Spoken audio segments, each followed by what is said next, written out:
Thank you, Jochen. For Jochen Bruck, Sunday was the worst day of the week. The streets of Ansbach were deserted, there were no children in the playground, and there was nobody to talk to. He opened the door to the balcony of the apartment. From there, he could see the garden of the Black Knight restaurant, where his mother worked as a waitress. Jochen missed his mother the most on Sundays. Sundays had been so wonderful when his father had been living with them. Mother would prepare delicious roast chicken and potatoes, and Jochen would play football with his father on the lawn. Jochen watched Monica and Peter play ball with their father, and tears came to his eyes. He turned back into his room and looked at the untidy bed, the dirty clothes strewn all over the carpet. He slipped into his jacket and got out of there fast, to a place where he could breathe again. As he ran alongside the wooden fence, he was greeted by Ferdinand, the big Alsatian. Ferdinand, one day I'll outrun you. He was amused, but it didn't make him feel better. He started to kick all the conkers on the pavement and send them flying across the street.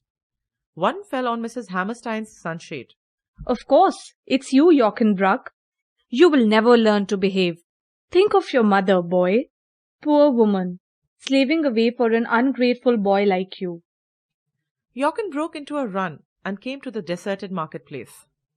A lone tourist clicked a picture of him and casually promised to send him a copy, without even asking his address. He did not know where to go next, and so decided to go and see his mother at the Black Knight restaurant.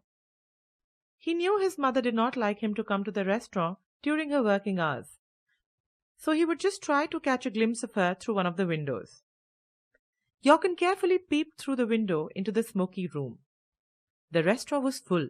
Not a seat was vacant. Suddenly, his mother emerged from behind a door.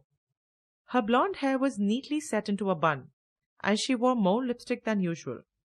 A big man waved at her to take his order. She smiled at him politely, but it wasn't the smile he knew. The smile did not reach her green eyes. As she waited to take the order of an old couple, the polite smile died on her lips. She looked tired and worried. Her legs seemed to hurt. Jochen felt like rushing after her to help her. He wanted to bring the real smile back into her eyes. A hot lump rose to his throat. He turned and ran blindly, not knowing where he was going, away from the tired face of his mother.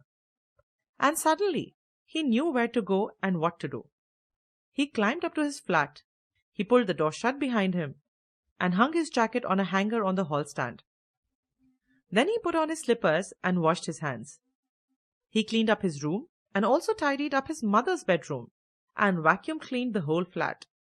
He washed the dishes and put them away.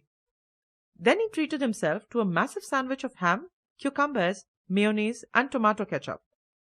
Instead of a Coke, he had a glass of cold milk. He felt good for the first time since his father went away. He took out his school bag from under his table and started doing his homework in his best handwriting. He looked at his watch and realized that his mother would be home soon. He went into the kitchen and decided to make spaghetti before his mother came home. He laid the table with their best china and polished the silver cutlery they used only on very special occasions. The door opened and Jochen could hear his mother taking off her shoes with a sigh. My feet are killing me. Then she went into the kitchen and asked almost apologetically, Would you mind if we just had a sandwich for dinner tonight? Jochen, I'm too tired to cook us a hot meal. I could open... Jochen heard her pause. He knew she had reached the kitchen door and was looking at the beautifully laid table. She ran into his room and looked at him. Tears glistened in her eyes as she smiled at him. The old familiar smile that spread over her face and reached her eyes. She hugged him, the way she used to when he was small, and Jochen did not push her away, as he used to do lately.